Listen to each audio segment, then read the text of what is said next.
श्री राम। मैं हूं तपेश जैन और पूरा देश इस समय राममय है। लोग बहुत सारी चीजें कर रहे हैं। हम लोग सदर बाजार में हैं। अनुपचंद त्रिलोकचंद भंसाली बहुत पुरानी फर्म है।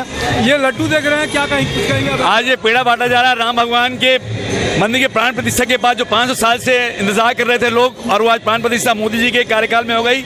हम सब लोग बहुत खुश हैं इससे। हम लोग भगवान को मानने वाले लोग हैं। जय श्री राम। क्या कुछ कहेंगे कमल भैया? बहुत खुशी है, बहुत उत्साह है। बहुत वर्षों के बाद ऐसा दिन आया है, अपने आप में एक महोत्सव जैसा है। ऐसा लगता है कि पूरा धरती राममय हो गई है।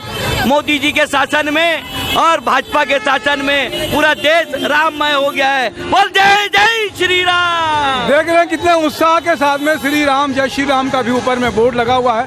पूरा सजा हुआ है सदर बाजार आज यहाँ पे, और राममय है। लोग को मिठाइयाँ खिला रहे हैं, लोग को रोक रोक के सबसे बात करते हैं, और सबको सदर बाजार पूरा सदर में राममय हो गया है। जय श्री राम। मैं तपेश जैन नरेंद्र ठाकुर के साथ में जय जय श्री राम।